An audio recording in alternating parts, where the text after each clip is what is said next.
जय हिंद, नमस्कार, सत श्री अकाल। मैं कैसी कहानी सुनाने जा रहा हूँ। इसी 16 जुलाई 2025 का उसका अंतिम दिन होता, अंतिम तारीख होता है। मैं निमिषा प्रिया की कहानी सुनाने जा रहा हूँ। यमन की अदालत ने सजाए मौत की सजा सुनाया है, वो भी सरेआम गोली मारने का। हमारे यहाँ फांसी दी जाती है ना सजाए मौत में, वहां सार्वजनिक तौर पर गोली मारी जाती है। मैं निमिषा प्रिया की कहानी सुनाने आया हूँ। जिल्लत भरी जिंदगी जी रही है, आप बीती घटना बता रहा हूँ। लगभग 25 बार मैं पढ़ चुका हूँ, एकदम झकझोर उठा हूँ। मैं सुनाना चाहता हूँ ऐसी कहानी।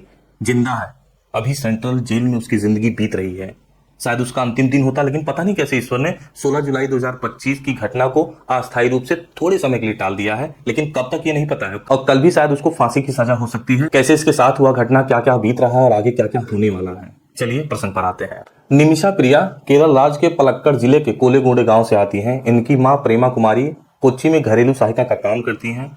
पिता भी किसी तरीके से इधर उधर कुछ करते हैं, यानी पूरी आर्थिक स्थिति एकदम चरमराई रहती है, टूटी हुई रहती है।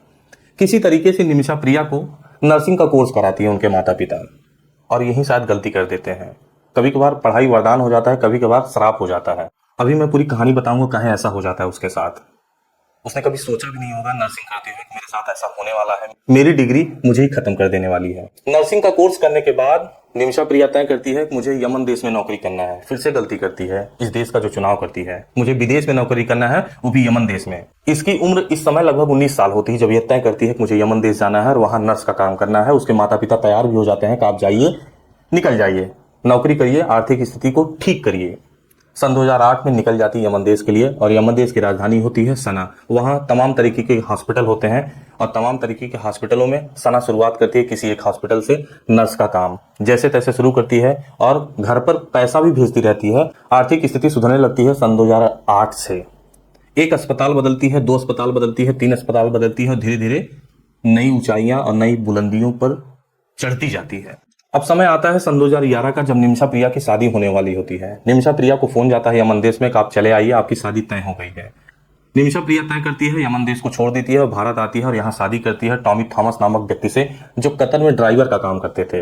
हाँ, उनके साथ शादी करती है 2011 में। 2012 में तय करते हैं पति पत्नी, नहीं अब मुझे यहाँ भारत नहीं रहना है, यमन देश चलना है, अपनी जिंदगी को आगे बढ़ाना है। इसी दरमियान जब यमन देश जाते हैं, इस दरमियान निमिषा प्रिया को बेटी हो जाती है, जन्म लेती है, जिनकी उम्र इस समय लगभग 13 वर्ष होता है।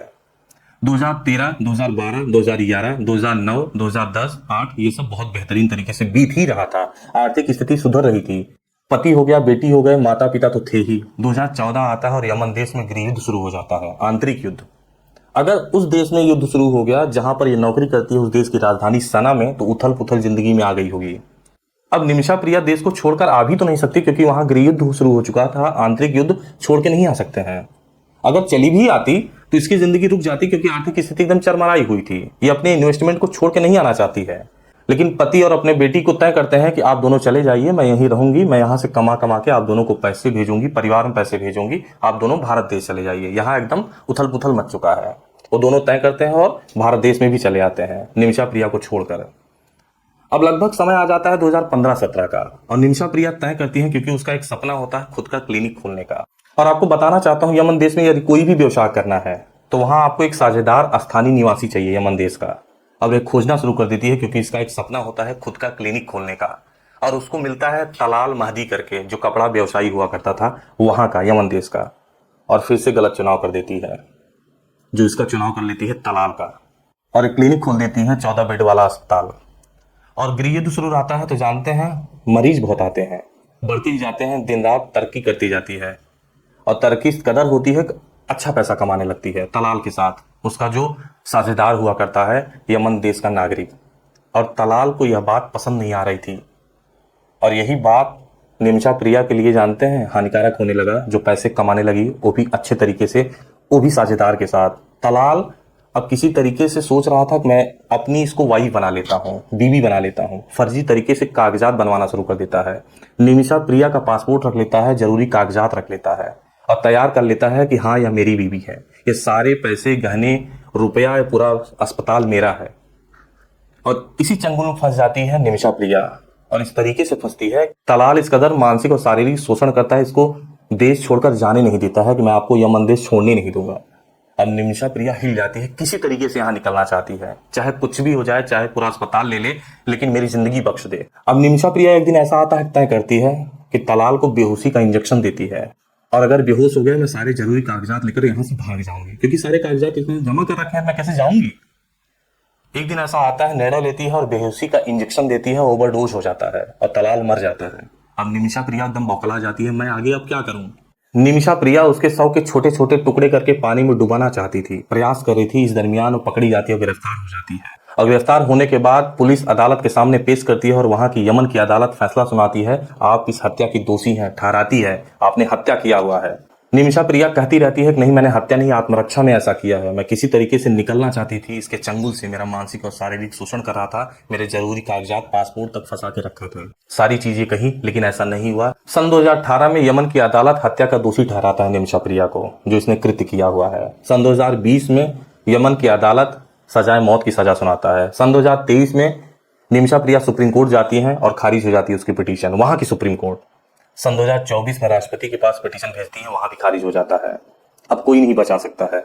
वहां पर सजाए मौत इस तरीके से नहीं दी जाती जैसे अपने यहाँ दी जाती है। एक तो यमन देश में शरिया कानून प्राप्त है और शरिया कानून में किसास नामक कानून बनाया गया है। किसास का मतलब होता है हत्या के बदले हत्या, जान के बदले जान। यानी आपने तलाल की हत्या की है तो आपको भी मारा जाएगा, आपने जान लिया है तो आपकी भी जान ले ली जाएगी। और किसास में आपको एक बात और बताना चाहता हूं, अगर इससे बचना होगा तो आपको ब्लड मनी देनी होगी। ब्लड मनी का मतलब होता है कि उसके परिवार को आप पैसा दीजिए, कानूनी रूप से पेपर लाइए, सिग्नेचर वगैरह करिए और कानूनी रूप से सुप्रीम कोर्ट या लोअर कोर्ट में पेश करिए कि हाँ मैंने ब्लड मनी दिया है, इसके बदले 100 के बदले जो मुझसे गलती हुई है या परिवार मुझे माफ कर दिया है, अगर आपको किसास नामक चीज से बचना है। लेकिन आपको बताना चाहता हूँ निमिषा प्रिया का पूरा परिवार, उनकी माता 2023 में दिल्ली हाई कोर्ट जाती हैं कि मुझे यमन देश जाने दिया जाए, क्योंकि आपको बताना चाहता हूं जब गृह युद्ध चल रहा था 2014 से, तो भारत सरकार ने रोक लगा दिया था, कोई भी यमन देश की यात्रा नहीं करेगा। उनकी माता दिल्ली हाई कोर्ट जाती हैं और वहां से अनुमति प्राप्त करती हैं और जाती हैं यमन देश, लेकिन फिर भी सफलता नहीं मिलती है, क्योंकि तलाल का परिवार ब्लड मनी लेने से मना कर रहा है कि मैं कोई भी ब्लड मनी नहीं लूंगा, मैं माफी नहीं दूंगा, क्योंकि मेरी यह इज्जत का सवाल है। उसका छोटा भाई किसी भी तरीके से तैयार ही नहीं है, लगभग 8.5 करोड़ रुपए देने को तैयार होते हैं। यहाँ पर पूरा भारत देश, विदेश मंत्रालय, उसका परिवार, वकील, रिश्तेदार, नात, सब लोग क्राउड फंडिंग इकट्ठा करते हैं, 8.5 करोड़ ऑफर करते हैं ब्लड मनी के तौर पर, लेकिन उसका छोटा भाई, उसका परिवार तैयार नहीं होता है कि मुझे ब्लड मनी नहीं चाहिए, मेरी इज्जत का सवाल है, सजाए मौत चाहिए, इसने हत्या की है, इसकी हत्या चाहिए, उसका परिवार ऐसा चाहता है। अब तारीख होती है 16 जुलाई 2025 को मुकर्रर कर दिया जाएगा, इस तारीख को निमिषा प्रिया को फांसी दी जाएगी। अब फांसी के बारे में बताना चाहता हूं, हमारे यहाँ फांसी होती है, उनके यहाँ फांसी नहीं होती है। उनके यहाँ आपको बताना चाहता हूँ सार्वजनिक तौर पर पेट के बल लिटा दिया जाता है और एक दिल टाइप का निशान बना दिया जाता है और जल्लाद आता है ऑटोमेटिक रिवॉल्वर लेकर, गन लेकर, बंदूक लेकर, और धाए धाए धाए मारकर खत्म कर देता है। मानवाधिकार संगठन ने इसका खुले तौर पर विरोध किया हुआ है कि आप अपने देश के लिए चलिए करिए ही, लेकिन विदेशियों के लिए मत करिए। लेकिन आज तक वहां पर सजाए मौत की सजा इसी तरीके से दी जाती है। निमिषा प्रिया को 16 जुलाई 2025 को यही मिलने वाला था, लेकिन ईश्वर पता नहीं क्या चाहते थे। एक केरल में बहुत बड़े नेता है सुन्नी समुदाय के, उनके हस्तक्षेप की वजह से, विदेश मंत्रालय के हस्तक्षेप की वजह से रुक गया कि चलिए मैं फिर से एक बार सिफारिश करता हूं। मेरे एक वहां मित्र हैं शेख हबीब करके, मैं उनको भेजता हूं, उनके प्रतिनिधि को भेजता हूं, उनके परिवार से मिलवाता हूं, चलिए देखते हैं शायद पैसा लेकर, ब्लड मनी लेकर निमिषा प्रिया की जिंदगी दे दें।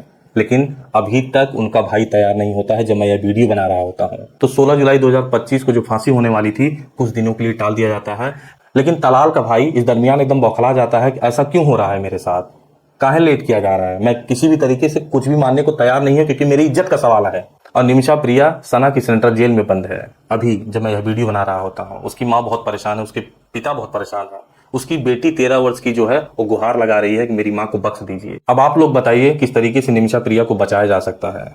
सना की सेंट्रल जेल में जिल्लत भरी जिंदगी काट रही है, पता नहीं कब मेरा अंतिम दिन होगा। उसकी माँ परेशान है, उसकी बेटी परेशान है, पूरा भारत सरकार परेशान है, विदेश मंत्रालय परेशान है, पूरा केरल राज्य परेशान है, कोलेगोंडे गांव परेशान है। बताइए किस तरीके से बचाया जा सकता है। जिल्लत भरी जिंदगी काट रही है, पता नहीं मेरा अंतिम दिन कब होगा।